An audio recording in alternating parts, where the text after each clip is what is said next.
Close your eyes. Take a long, soft breath in through your nose. And as you breathe out slowly, allow the day to melt behind you. You are here now, safe, held gently by the silence of night and the quiet rhythm of your own heart. Tonight I will take you somewhere special, somewhere you've never been, but that somehow feels like it has always lived inside you. Let us begin. Chapter 1. The Fog and the Flame. There is a mountain range far beyond the edge of any known map, where time forgets to pass, and the stars seem to whisper secrets in the wind. Nestled deep within those sleeping peaks lies a hidden village called Sōraka. No road leads to Sōraka. No compass can find it. It appears only to those who are not looking, only to those who have lost something and are ready to remember. You arrive just as the sun is dipping beneath the horizon. The sky is soaked in a fading orange, the last light clinging to the edges of the trees. And from the valley below, a soft mist is rolling in like a gentle tide, cool and silent. You walk slowly, guided only by instinct. The gravel crunches beneath your feet, and then, through the fog, you see it. A lantern, a single warm glow, swinging lightly in the breeze, hanging from a crooked wooden post. It flickers, as if it recognizes you, as if it's been waiting all this time. You step closer. Beneath the lantern is an old stone path, mossy and uneven, leading into the heart of the village. And though you can't explain why, you feel drawn to it. Not with urgency, but with deep, calming trust. Like you are remembering something you had forgotten. Chapter 2. The Keeper of Stillness. The path winds between ancient trees. Their trunks wide and twisted, their roots tangled like the thoughts in your own mind, thoughts that are slowly beginning to unwind. You hear the wind, but not the kind that howls or rushes. This wind is a whisper, a soft breath through the branches, as if the forest itself is sighing with relief. Then you see her. An old woman sitting beside a small shrine carved from stone. She wears robes of deep blue, her hair long and silver braided down her back. She smiles as you approach, not a smile of surprise, but recognition. "You've come," she says gently. Her voice is like wind through leaves. "You were meant to. You don't speak, you don't need to." Because something about her presence about this place silences all questions before they rise. She holds out a small ceramic cup filled with warm tea. You take it, feeling the heat against your palms. "It's been a long walk," she says, even if you don't remember taking it. You sip. The tea tastes like memories. Of rain on old rooftops. Of a hand you held as a child. Of silence that felt safe. And as you drink, something inside you softens. The old woman leans closer. "People don't enter our lives by accident," she whispers. "Some come to teach, some to test, some arrive as mirrors, and some as keys." Chapter 3. The Mirror and the Key. That night you sleep inside a small wooden house at the edge of the village. It creaks with age, but the blankets are soft and the air smells of cedar and wind. There's no clock, no screen, no noise, just stillness and the slow, steady beat of your breath. Outside, the fog curls around the trees like a shawl around old shoulders. And the stars blink gently above like the eyes of ancestors watching over you. As you drift towards sleep, the words of the old woman echo. Some people arrive as mirrors and some as keys. You don't yet know what that means, but somehow you feel it in your chest, like the flutter of wings you didn't know were there. The Memory Tree. Morning comes slowly in Sōraka. The sky turns from indigo to pearl, then to soft gold. Birdsong is delicate, almost shy, as if nature knows not to wake you too fast. When you rise, there is no alarm, no rush. Only deep calm, as if your body remembers something your mind does not. Outside, the mist has thinned. The old stone path still waits, and beside your door, a bundle of fresh herbs is tied with a red string. A note rests beneath it. Follow the scent, some memories grow on trees. You smile softly and tuck the herbs into your coat. The village is still. Doors remain closed. Windows flicker with candlelight. You walk quietly as if you are part of a dream still unfolding, as if any sudden movement might wake the dreamer. Then you see it, the tree. At the very edge of the village, standing alone in a quiet clearing, is a great old tree. Its bark is silver gray. Its leaves shimmer like they are catching light from another world. It is enormous. Not tall, but wide, with a trunk so thick, it would take 4 people to wrap their arms around it. As you step closer, the air changes. Not colder, not warmer, just deeper, like stepping into water. You notice carvings in the bark, hundreds, maybe thousands. Symbols, shapes, words, in languages you don't recognize.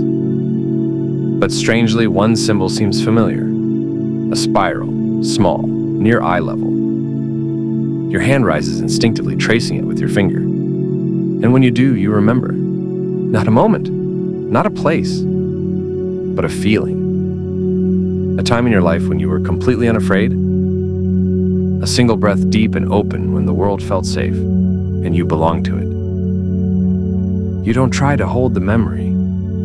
You just let it pass through you like wind through leaves. And in that stillness, the voice of the old woman returns. Some people are keys, and some memories are doors.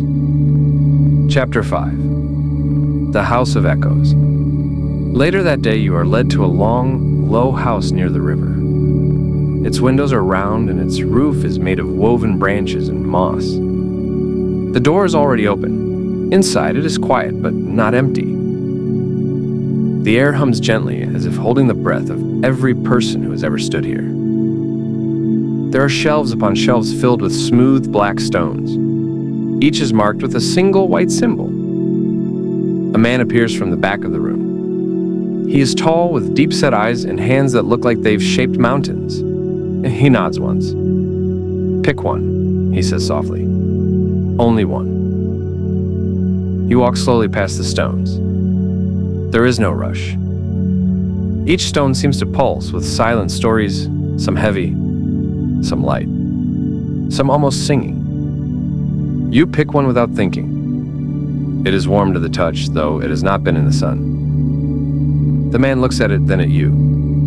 "You chose listening," he says. You frown. "I didn't choose anything." He smiles gently. "Not with your mind," he replies, "but your soul remembers what it needs." He hands you a small pouch made of silk. Take it with you. You'll know when to give it away. Chapter 6. The Night of the Bells.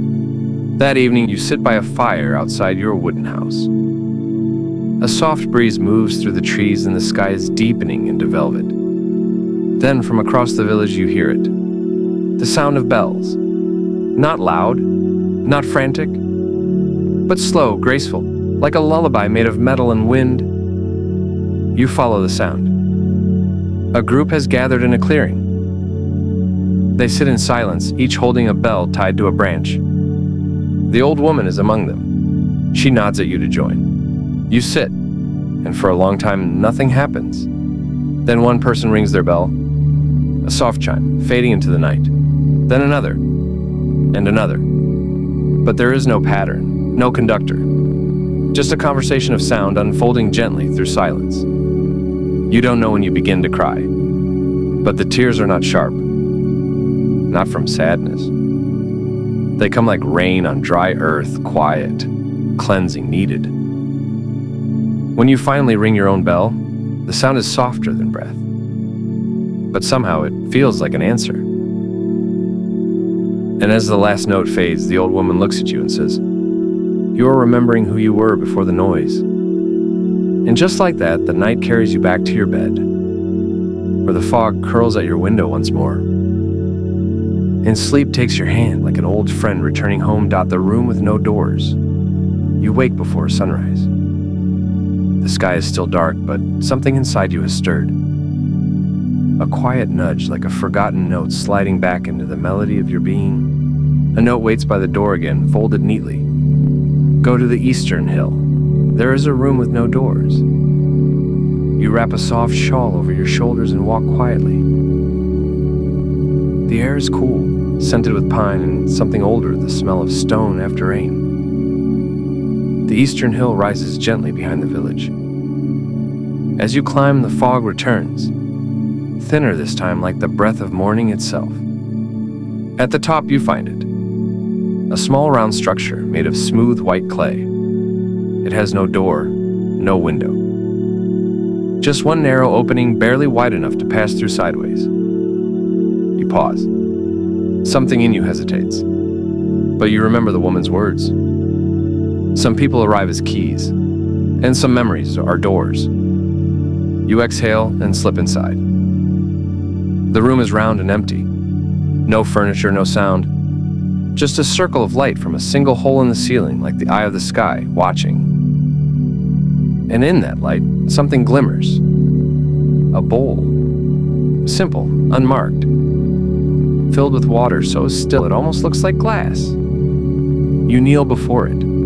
Your reflection stares back, but not just your face. You see pieces of your life. A child laughing beneath falling leaves. A teenager sitting alone by a window. An adult eyes-tired staring at a glowing screen long into the night.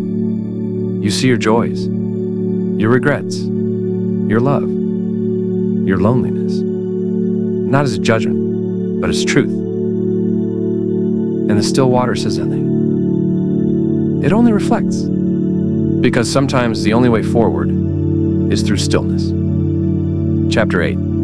The Weaver of Whispers. Later, as morning unfolds, you walk through a quieter part of Sōraka.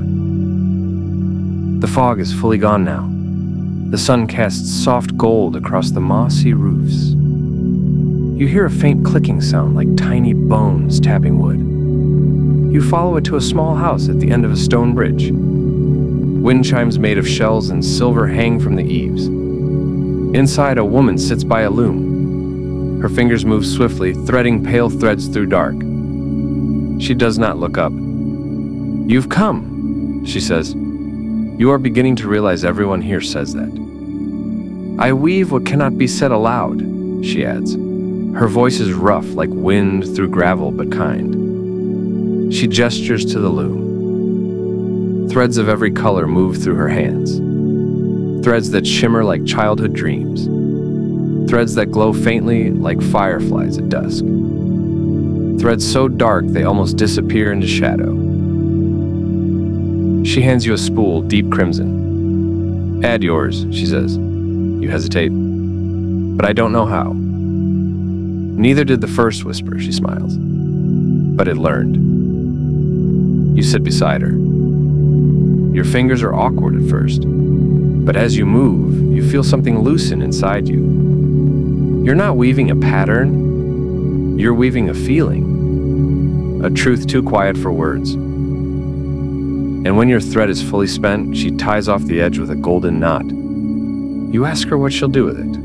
She smiles. "I'll place it in the wind. Someone will catch it when they're ready." Chapter 9. The Fire That Does Not Burn. That night, you're invited to a ceremony. No one explains what it is. They simply guide you to a clearing beyond the trees where a circle of stones surrounds a small fire. The villagers gather slowly, quietly. Everyone holds something small in their hands, a stone, a feather, a piece of string, a folded note. You're handed a small slip of paper. Nothing is written on it, yet. The old woman, the keeper of stillness, stands beside you. "This is the fire that does not burn," she says. You frown. The fire looks quite real. She smiles knowingly. It burns what is no longer needed, nothing more. You sit in the circle. A hush settles. One by one, people walk to the fire and drop their object into the flames. There is no smoke, no ash. Only a soft flicker of light and a silence that feels sacred. You look down at your paper. Your hand begins to move before you think. You write a single word. You won't remember what it was tomorrow, not with your mind, but your heart will know.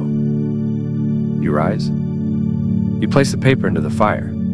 It curls and glows and disappears, and in its place, a strange lightness. Not the kind that lifts you off the ground, but the kind that makes you stand taller.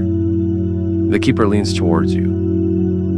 You are beginning to empty, so that you may finally be full. And as the fire flickers, the stars come out, soft, ancient eyes above you. And somewhere in the distance, a bell rings once, low, clear, like the sound of something letting go. The library beneath the lake, the morning after the fire, feels different. Not louder, but clearer, as if something invisible has been swept clean inside you. Today, the mist has vanished completely.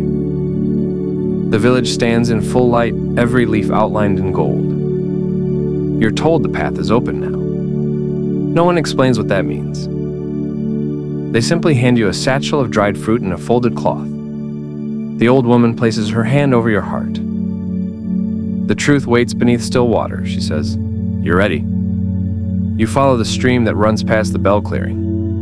It leads you into a narrow valley where the trees grow tall and silent. And then a lake. Perfectly still.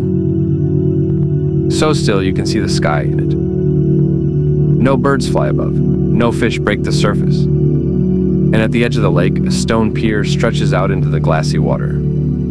There is a boat waiting. Small, wooden, empty. You step inside.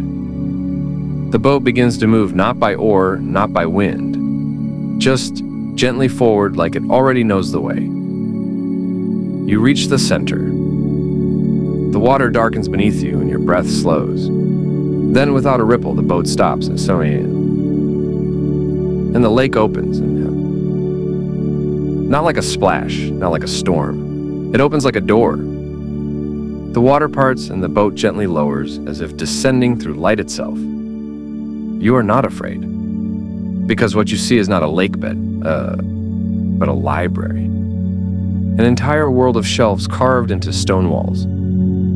Floating lanterns drift above, and across every surface, books, scrolls, wooden tablets, folded cloths stitched with tiny text. The boat glides to a landing of polished obsidian. You step out. The silence here is deep, not empty, but sacred. You run your hand along the spine of a nearby book.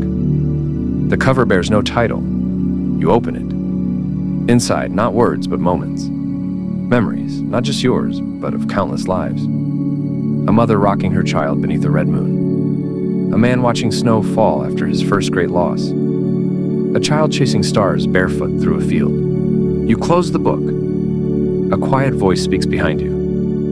You've found the archive of still souls. You turn. A woman in robes of silver and black stands before you. She carries no books, only a single feather and a lantern. No moment is ever truly gone, she says, only waiting to be read again. She gestures to a nearby alcove where a seat is carved into the wall. Write something, she says. Leave it behind. You sit. There is no pen, only a thin brush and a well of golden ink. You write slowly, carefully, not a story, not a memory, but a feeling. The feeling of becoming quiet. When you're done, she takes the page and folds it into the lantern. It will float forever, she says, until someone needs it. You smile softly, and then the boat lifts once more. Up through the still lake, back into light. Chapter 11. The Bellmaker's Son. That evening, as the golden light fades into dusk, you hear a strange, hollow sound. Not the usual bells. This is deeper, almost sorrowful. You follow the echo. It leads you past the edge of the village to a small forge nestled beneath a cliff. Inside, a boy no older than 16 is hammering a piece of silver metal. His hair is short and wild, his hands are stained with soot. He doesn't look up. You're late, he says plainly. You raise an eyebrow. For what? For silence, he replies, striking the metal again. Sensei. You stand quietly, watching. The forge glows orange-red. A half-formed bell sits beside a basin of water. "You're the bellmaker's son?" you ask. He nods once. "But I don't make bells," he adds. "I make space for them." You frown. What does that mean? He stops hammering. Holds up the hollow shell of a bell. "It's not the metal that makes the sound," he says. "It's the space inside." He turns the bell slowly in his hand. Most people fill themselves with noise, with worry, with want. He looks up at you. But you're learning to empty. You don't reply. There's nothing to say. Only a quiet understanding between you, like two instruments tuned to the same note. He hands you the bell. "It's not for ringing," he says. "It's for carrying." You take it. It's heavy, but not in a way that weighs you down. It feels true, like something that has always belonged to you. Chapter 12, The Sky Well.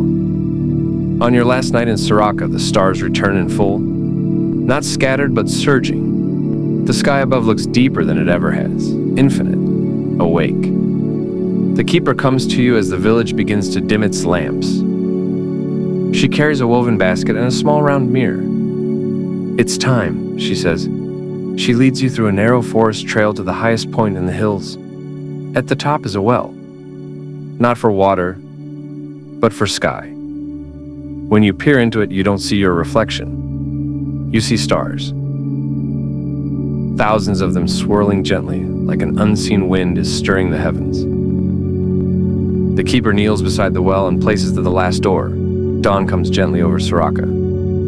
The sky wears a robe of soft lavender and gold. The trees stand still, holding the quiet like a breath before the first note of a song. Today feels different. Not louder, not brighter, but final. You step outside and the air greets you like an old friend. The villagers are gathered in the clearing near the bell grove, each standing silently watching the path that leads beyond the trees. The old woman waits for you there. She carries a small satchel, the same one you received when you arrived. Only now it feels heavier. Not with weight, but with meaning. She hands it to you without a word. You open it slowly. Inside, the small bell the boy gave you. The warm stone you chose in the House of Echoes. A folded cloth with golden thread you weave from the whisperer's loom. And the mirror from the sky, well, now dimmed, but still reflecting a soft glow. You look up. The keeper nods. "It's time to go," she says softly. You glance at the village, quiet, still timeless. "Where does the path lead?" you ask. She smiles. "That's not the question." You tilt your head. She touches your chest. "The question is, who are you when you return?" You take a deep breath and step onto the path. It winds behind the village, through trees that seem to bend slightly as you pass, not to block, but to bless. At the very edge of the forest, a door stands. It is not attached to any wall, just a wooden frame, weathered and moss-covered, standing alone in the air. You walk toward it. There is no handle, no lock, only a small plaque nailed to the wood. It reads, "You are ready." You step through. Chapter 14. The Sound Between Stars. You do not arrive anywhere, not at first.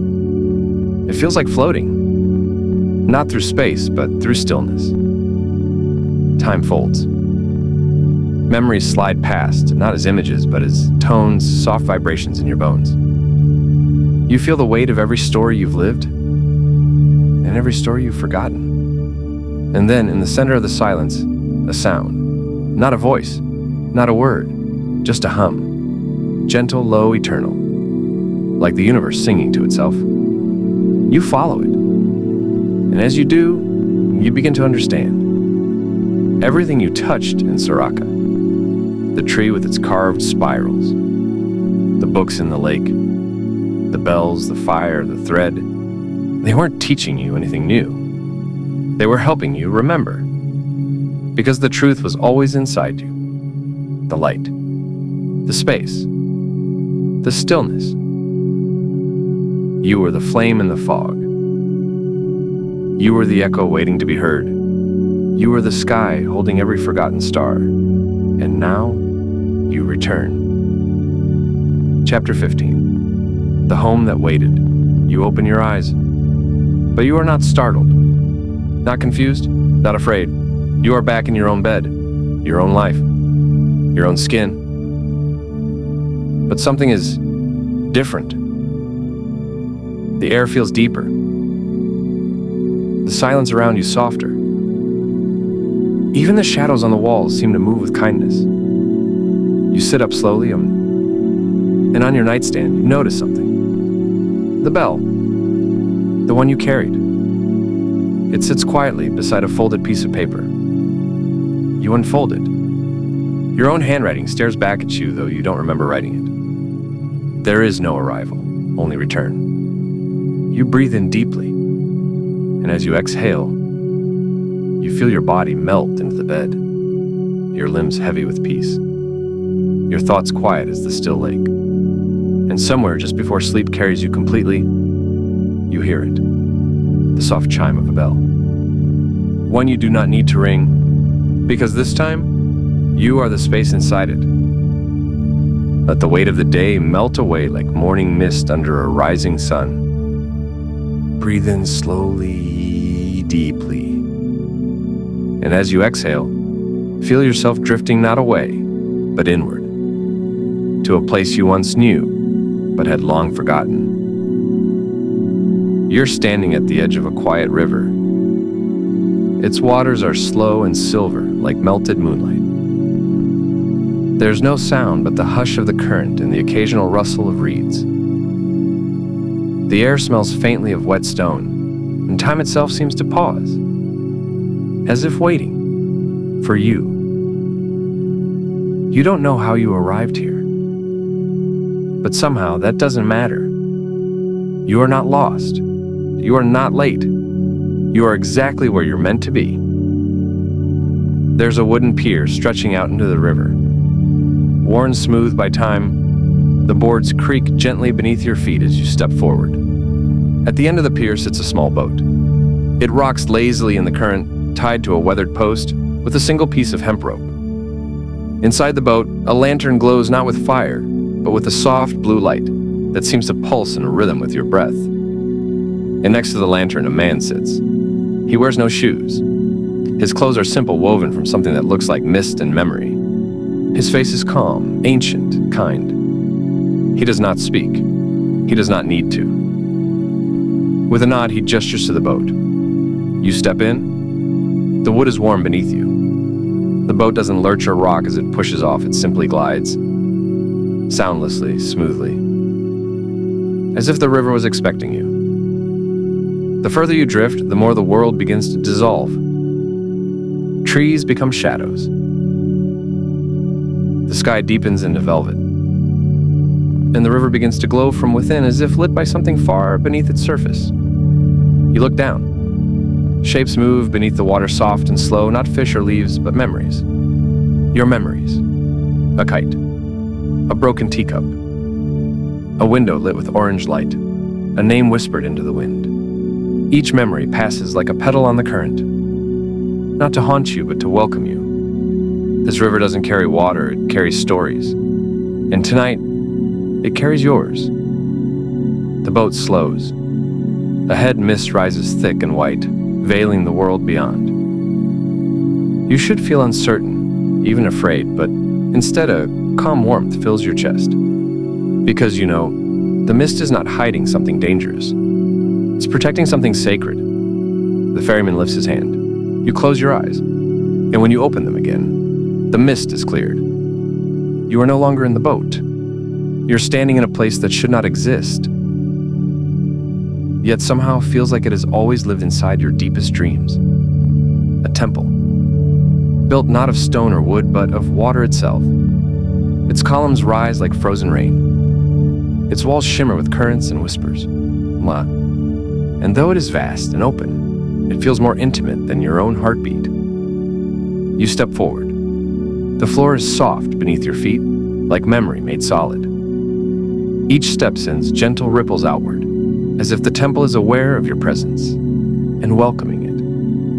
You hear no voices, yet something speaks to you in the silence. A message without words. A feeling of being seen. You pass beneath arches that hum with energy. Through corridors where the air feels like breath. You run your fingers along walls that seem to pulse with your own rhythm. Then you reach a doorway. There is no door, only a threshold. Beyond it, a chamber opens round, quiet, radiant with a pale blue light. At its center stands a pool. The water is perfectly still. You kneel beside it, and in the reflection, you do not see your face. You see a moment, a single forgotten moment not of triumph or trauma, but of tenderness. Perhaps it's a night when you sat beside someone who didn't need you to speak, or a morning when the sunlight fell just right through the kitchen window, or a time when you held your own hand, even when no one else did. The water shows you this not to make you cry, but to make you remember. Because healing begins not in fixing what's broken, but in remembering what was never lost. You sit quietly, letting the stillness wrap around you like a soft blanket, letting the temple beneath the river remind you that you are more than your thoughts, more than your past, more than the rush of the world above. You are a vessel for presence, a soul wrapped in skin. A moment passing through eternity. Time stretches. Or perhaps it stops entirely. You don't know how long you sit there. But eventually something inside you shifts. Not dramatically, not loudly. Just enough to know you're ready to rise. You stand. The pool fades. And the doorway opens to a different corridor, one you did not see before. You follow it. Not with urgency, but with quiet trust, as if the path was carved by your own footsteps before you ever took them. The temple hums around you, alive with memory and silence. You pass through chambers where ancient bells hang in water instead of air, where petals fall upward, where shadows glow instead of darken. Each room is its own kind of truth. Each turn is a letting go, and with every breath, you feel lighter. Eventually, you reach a final chamber. A dome vast and round with no walls. Only water stretching out in all directions, as still as glass. At the center floats a single stone, large enough to sit upon, smooth and dark. You step onto it. The moment you sit, the temple breathes with you. And you realize this is not a place you found. This is a place you are. The temple is within you. And now that you've returned to it, you will never truly be without it again. The river, the silence, the stillness, they were never outside you. They've lived beneath your surface all along. You close your eyes, not to sleep, but to listen. To the silence that has always spoken. To the stillness that has always held you. To the temple beneath the river, where your truest self waits, with no name, an infinite peace. The air shifted subtly as you moved forward, like the hush that follows the turning of a page no one else sees. All around you, the night was breathing not in sound, but in rhythm, as if the world was slowly exhaling everything it had ever held in. You stepped through a curtain of willow branches, their silver leaves brushing your face like soft memories. Beneath your feet, the path had turned from stone to smooth sand, fine and cool. The moon overhead was now lower, a pale coin slipping into a hidden pocket of sky. And ahead, the sound of moving water returned, not rushing, but lapping gently, like a language too old to be spoken, yet too familiar to be forgotten. A figure appeared in the distance, not walking, but sitting, as if they had been waiting since long before you were born. A man, cloaked in worn linen, eyes closed, body still, sat cross-legged at the edge of the river. As you drew closer, he opened his eyes, and in them, you saw something that made your breath pause. Not surprise, not fear, but remembrance. He did not smile, nor speak. He simply tilted his head toward the water beside him, inviting you to sit. You obeyed, slowly folding into stillness beside him. The river flowed silently before you, its surface like glass. Yet beneath you could see movement, glimmers of shape, of light and memory. Fragments floating beneath the water like ink suspended in air. The man finally spoke, his voice deep and steady, like the trunk of an ancient tree. "This is where the river remembers," he said. You looked at him, waiting. He reached down with one hand and touched the surface. Instantly, a ripple bloomed outwards, and within it, an image formed. A room, soft golden light, a music box turning slowly, a child's laughter, the smell of warm tea. You felt it before you understood it. It was your memory, but not one you had called for. The river had chosen it.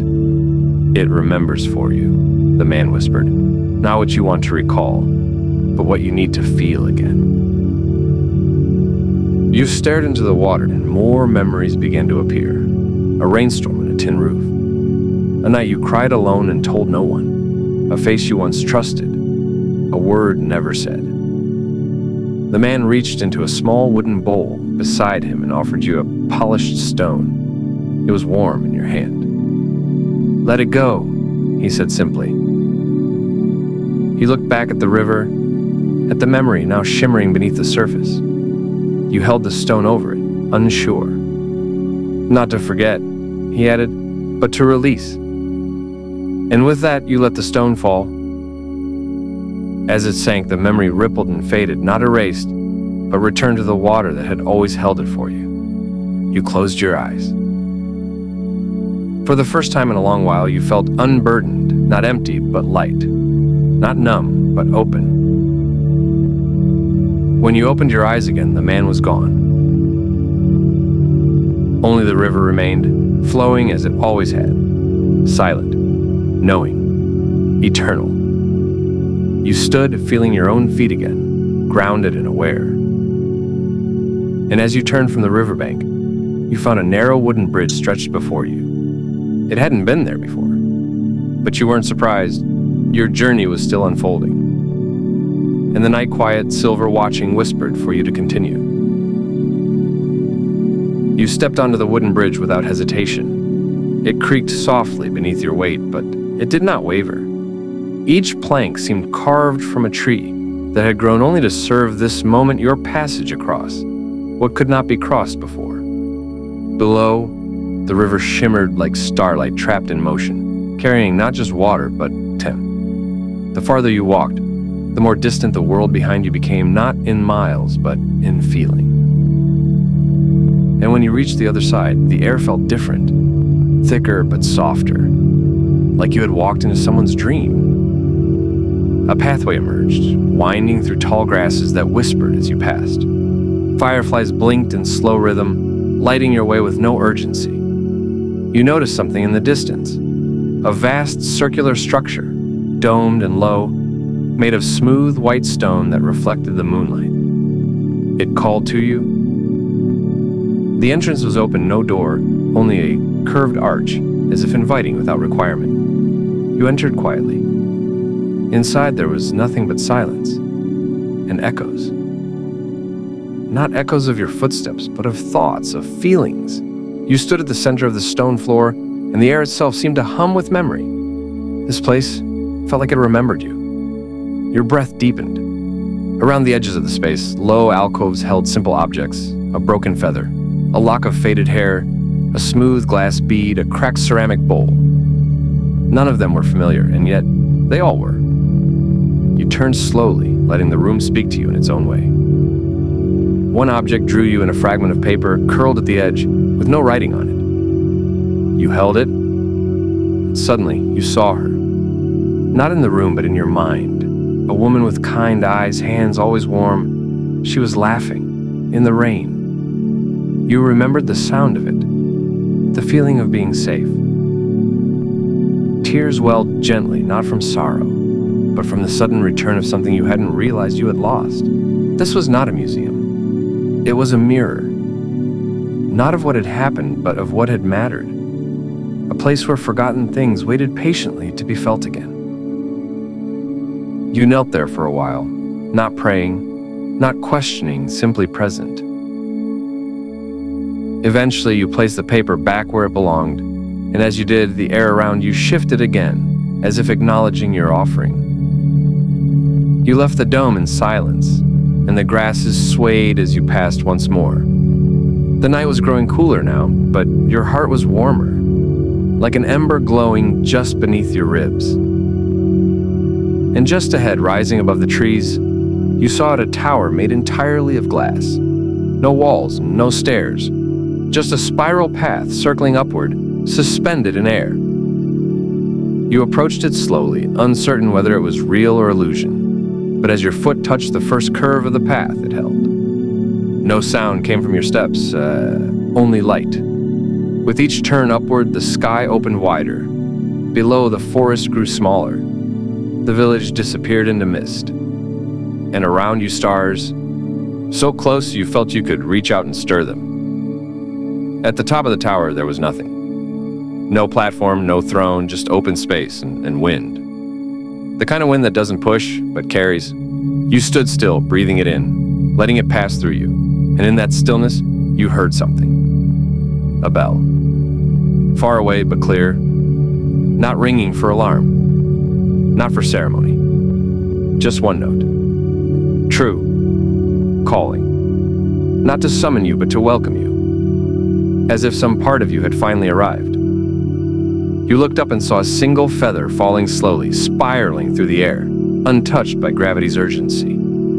It landed in your open hand.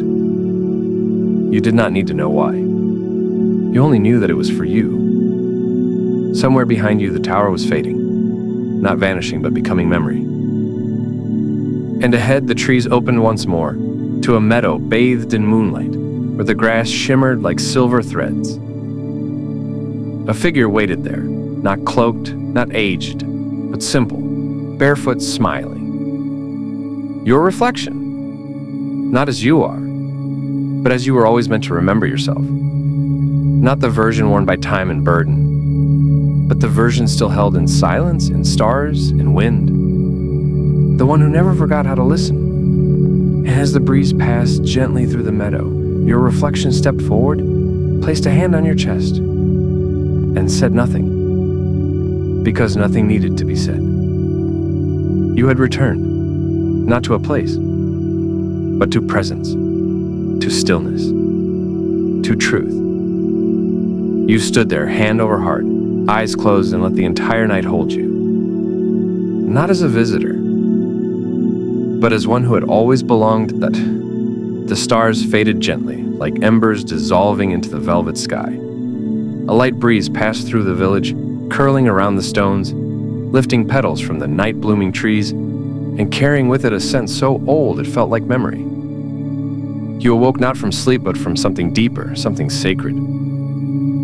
The house you had slept in was no longer made of wood, or perhaps it had never been. It was light, soft, and warm, humming softly around you like a cradle of breath. The ceiling dissolved as you opened your eyes, and above you stretched a sky made of stillness, not blue, not dark, but something in between, like the inside of a quiet thought. You stepped outside and found no door. The threshold was a ripple in the air, and beyond it a path that shimmered not with light, but with knowing. You did not walk. You simply moved, as if your body understood the path without asking.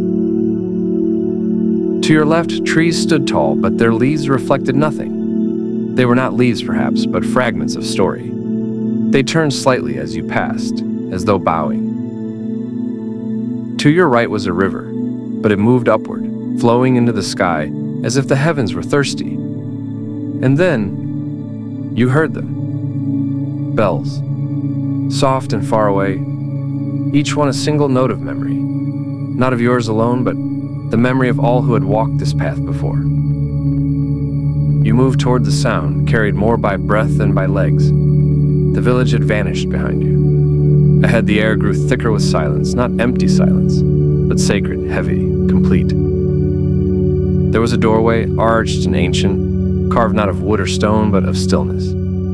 It pulsed gently like a sleeping heartbeat. And beyond it, the temple. It stood beneath the river, just as the woman once said. Not beneath in space, but beneath in essence. You didn't descend. You remembered downward, like a feather returning to the place it once began. Inside, the air was warm and without weight. Columns stretched upward like trees made of time, and between them flowed water, not across the floor, but through the air. Little streams of thought, curving like ribbons, carrying pieces of dreams you didn't know you still held. You touched one, and suddenly you were back in a hallway you hadn't seen since childhood. You could smell the chalk. You could hear your own footsteps on the tile, echoing like a small bird learning to fly. You could feel the ache in your stomach, the one from when they called your name, and your voice shook when you answered. But then it passed, and the stream of memories slid away like a soft goodbye. You moved on. In the center of the temple was a pool, still, round, shallow, and yet as you gazed in, it reflected stars that had not yet been born. You knelt beside it, and for a moment, you did not see your reflection. You saw everyone, the child you had been, the hands that had lifted you, the eyes that once watched you walk away, the smiles that taught you what home could be, and the faces of strangers you would one day love. You closed your eyes, and when you opened them again, you were not alone. Across the pool sat the old woman. She had no lantern this time, only a candle floating between her palms. Its flame did not flicker. She looked at you, and in her eyes you saw not her but yourself, stripped of name, age, story, everything but presence. You have remembered, she said. Her voice was not a sound. It was the wind beneath sound. You came looking for sleep, but sleep was only the doorway. You were searching for yourself. You bowed your head, and in that moment the temple itself breathed. The waters rose gently, spiraling into the air. The columns hummed with songs of old beginnings. And in the stillness, a single phrase echoed from the stars, from the river, from the deepest part of you. You were never lost, only waiting to be found. The candle she held drifted upward, floating on a current of breath, and where it rose, the ceiling opened to reveal not sky, but space, vast, warm, waiting. You stepped forward, and the floor became cloud. The walls became song, and the world around you became soft and silver, like sleep itself had taken shape to carry you home. A voice rose, not hers, not yours, but ours, the voice of the world. Let go now. The story is written. The breath is enough. The stillness will hold you. You exhaled. And in that exhale, you became everything. Not the person, not the seeker, not even the listener. You became the silence between the words, the pause between the stars, the space inside the breath. You became the lantern, and the fog, and the flame that never needed to be lit because it had always lived inside you. Even now, as you drift, even now, as sleep arrives, even now, you are home, Dot. Let the world fall away like leaves in the wind.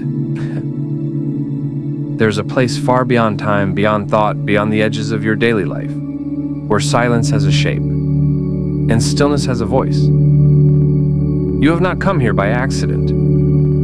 You were carried not by footsteps, but by forgetting, and by a gentle longing that lives deep within the bones of all who seek peace. The path is not marked. There are no signs. But your body remembers the way. Your feet move without decision, soft against damp earth, slow against a trail that curves gently between fog-wrapped trees. Above you, the branches arch like cathedral ceilings. Below you, moss cushions each step. Around you, there is no sound. Not the chirp of birds. Not the rustle of wind. Only the rhythm of your breath and something older, something quieter than quiet. And then, you see it. A monastery carved into the mountainside, not built, but revealed from the stone, as if it had always been there, waiting to be remembered. The door stands open. No one greets you, but you are not alone. There is presence here. Like the air itself is aware of you. You step inside. The interior is simple walls of smooth rock, warm lanterns flickering low, and long wooden hallways that stretch like gentle thoughts. And then, just ahead, a figure in white. A monk. His face is kind, weathered like sea-washed stone. His eyes hold no questions, only knowing. He does not speak. He only bows. You feel it in your chest, an invitation, not to talk, not to explain, but simply to be. He turns, you follow. Together you walk past rooms filled with slow-breathing silence, beneath skylights that pour golden light like honey, through gardens where petals fall without a sound. At last he stops before a stone bench, beside a still pool where the water is so clear it reflects the sky perfectly, as if there is no difference between above and below. He gestures for you to sit, and so you do. The silence is full, not empty. It holds you like water holds a swimmer, weightless, suspended. Time forgets itself. The monk kneels beside the pool. He picks up a small bowl, fills it from the water, hands it to you. Still no words, but you understand. You drink. And in that moment, something inside you softens. Something you've carried perhaps for years, perhaps lifetimes, begins to melt. A memory rises. A night when you cried quietly so no one would hear. A moment when you knew what you needed but didn't ask. A time when you held your breath and smiled because it was safer.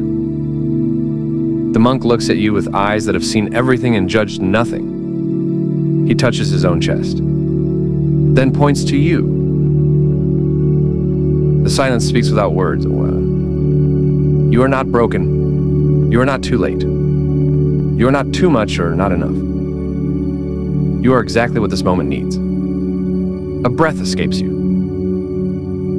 It feels like the first real breath you've taken in years. And as the wind begins to stir softly through the courtyard trees, the monk rises. You rise too. No words, no farewell, only presence. You understand now. Some teachings are not written. Some truths cannot be spoken. Some healing happens only in silence.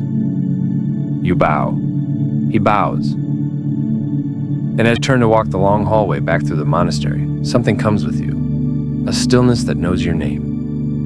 A peace that remembers you, even when you forget yourself. You leave with nothing in your hands, but everything you needed has been returned to your heart. The door closes gently behind you, and the wind carries you back into sleep. It always began with rain, not the kind that lashes windows or rattles roofs, but the kind that whispers slow and steady as though the sky is remembering something it cannot say aloud. You didn't mean to come here. You were just walking, trying to clear your mind, trying to feel something, or perhaps nothing at all. Your coat was too thin, your shoes were too worn, but you didn't care. There was something in the mist, something old and soft and almost familiar. That's when you saw it. At first, just the outline, a delicate curve of something wooden, something arched, something waiting. A bridge. It shouldn't have been there. You'd walked this path before, years ago maybe, when you were smaller or braver or less tired, and there had been no bridge. But now in the silver hush of rainfall it was there. The bridge that waited in the rain. You stepped closer. The wood was smooth, untouched by rot or time. The railings curved like outstretched arms, and below not a river, but mist, thick swirling mist. You should have turned back. You didn't. You placed one foot on the bridge. The wood creaked gently beneath your weight, not in protest, but in welcome. Step by step, you crossed, Halfway across, the rain slowed. Not stopped, just paused. Like it too was listening. That's when you noticed the sound, faint and far away a tune. A lullaby, a memory. You couldn't place it, but it wrapped around you like a blanket. Soft, melancholy, home. Then, something else. A figure. On the other side. Small. Still. Holding something, maybe a paper, maybe a drawing. You kept walking, and as you reached the far side, you saw the child. A little girl, soaked to the skin, barefoot but calm. She looked up at you without fear. In her hands, she held a page crumpled, water-streaked, but still vivid. A drawing of you. Not how you looked now, but how you looked before the world made you quieter, before the heaviness, before you forgot how to laugh without a reason. She held it out to you. And as you reached for it, she whispered, her voice barely louder than the rain. You dropped this a long time ago. Your fingers trembled as you took it. The page your old self stared back. Wide eyes. Unbrushed hair. Smudged crayon colors that refused to stay inside the lines. Tears surprised you. Not loud tears. Just quiet rivers down your cheeks like the sky weeping gently beside you. You looked up to thank her, but she was gone. Only mist now. Only the sound of that tune carried by the wind like something holy. You stood there, not knowing how long. The bridge behind you had disappeared. Only the rain remained. But in your hand, the drawing, still warm, still yours. You pressed it to your chest. And for the first time in what felt like forever, you didn't feel alone. The rain began again, but it didn't bother you. You walked not back, not forward, just walked. And with each step, something lifted. Something unwound. The bridge had not brought you to a place. It had brought you back to a feeling, to a truth you'd buried under deadlines, disappointments, and doing what was expected. That you were still in there. Still soft. Still dreaming. Still enough. And even if no one else remembered, the bridge had waited. Just for you. The rain turned silver in the moonlight. Your breath grew slower. The night welcomed you like an old friend. And somewhere far behind you, a lullaby drifted and was gone. The river did not begin, and it did not end. It moved through the land as if it had always been there, not cutting the earth, but remembering it. Not loud, not boastful, just present. The way the breath is present even when forgotten. You arrived at its edge just before dusk. The light had turned golden, soft, the way it does when the sun is no longer climbing but quietly stepping back. Trees arched above the water, leaning slightly as if to listen. Birds spoke in low tones, not of fear, not of warning, but of ending and rest. You did not remember traveling, only the feeling of having wandered long enough. There was a wooden dock stretching out a little into the water, and beside it a boat, small, simple, waiting. You stepped in, and the boat did not rock. It welcomed you. No oars, no rope. It simply drifted, as if the current had been waiting for your arrival to begin its quiet work. You leaned back, resting against the curved wood. The sky unfolded above you like a canvas painted in slow breath. Hues of lavender, rose, and the deepening blue of early night. There was no destination, only movement. Only the river's slow exhale, carrying you forward. The trees on the banks began to blur, not because they faded, but because your mind softened. You no longer needed to label every leaf, every bird call, every ripple. It was enough to notice, enough to be. Above, stars began to appear, not all at once, but one by one, like memories you had long tucked away, but never truly lost. And the boat drifted. You passed reeds that hummed like old lullabies. You passed stones with moss thick as velvet. And far, far above the moon began to rise.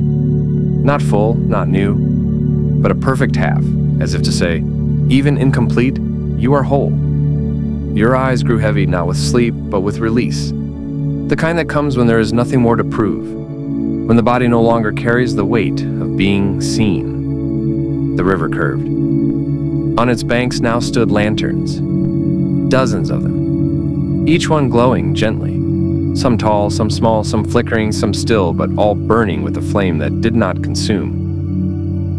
You felt something shift, not outside, inside, a loosening, as if a knot you had lived with for years had quietly undone itself. No effort, no ceremony, just gone. The boat glided between the lanterns, their lights reflecting on the water like fallen stars. You looked down and saw not your face, but moments playing in the ripples. The first time someone said your name with love, the day you stood alone and didn't crumble, the quiet ache you carried for someone who never knew. All of it was there, all of it beautiful. You did not flinch. You watched, and you felt no need to change anything. Not anymore. The river widened, and in the center, an island, round, soft, covered in silver grass that shimmered like moonlight made solid. The boat touched its edge, and you stepped out barefoot. The earth was warm. You followed a path made not of stone or sand, but memory. Each step reminded you of something you'd forgotten to cherish. The smell of your grandmother's kitchen, the feel of rain on bare skin, the silence after a storm. At the island's heart, a circle of trees, tall, ancient, wrapped in vines and shadow, and in their center, a fire. It did not crackle or roar.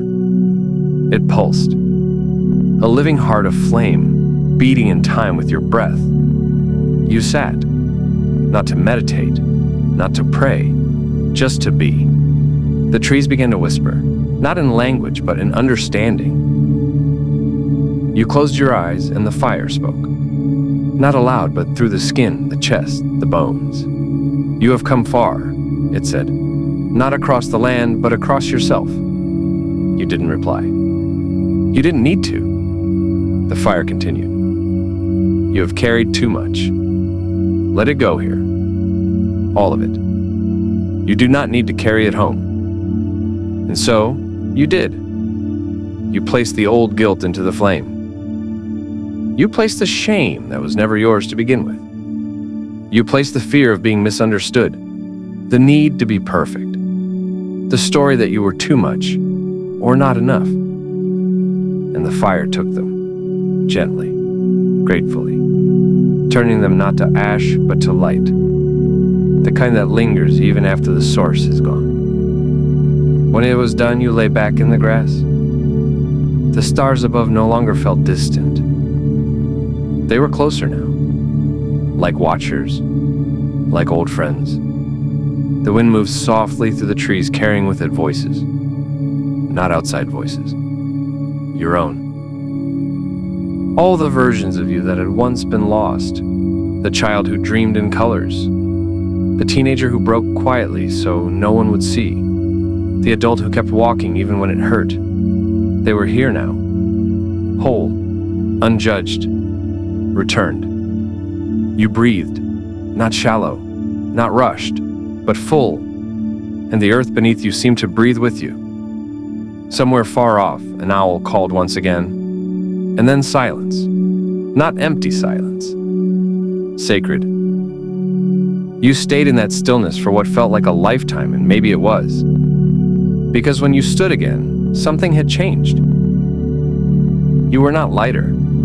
You were not heavier. You were simply true. Back at the river's edge, the boat waited. You stepped in. This time, it did not drift forward. It turned. It began to carry you back not the way you came, but through another path. A stream of water that ran beneath the stars, between reeds, under arched branches. You passed things you never saw before. A fox sleeping curled in a ring of flowers. A willow tree growing around an old bench, holding it like memory. A broken harp, still vibrating from a wind that had long passed. And all of it said, "You are allowed to return." Return to what? To the moment before the wound. To the place inside you where joy still lived, untouched. To the knowing that rest is not laziness, but sacredness. The river narrowed. Ahead, your arrival place. But it was different now. It felt like home. Not a home you were born in, but one you built in silence, in dreams, in the quiet courage of being. You stepped out of the boat. The dock was soft beneath your feet.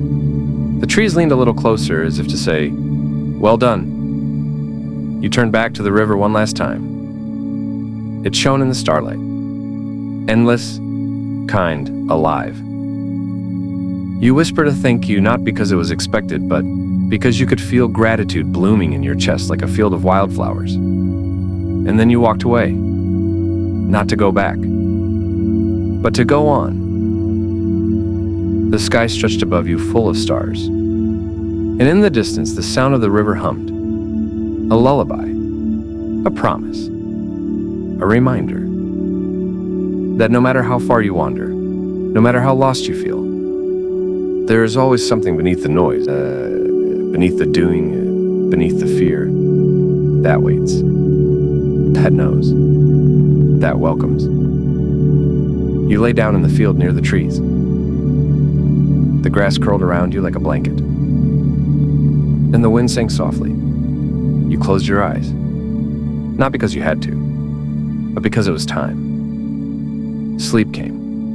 Not with force, but like a friend arriving after a long journey. You let go of everything.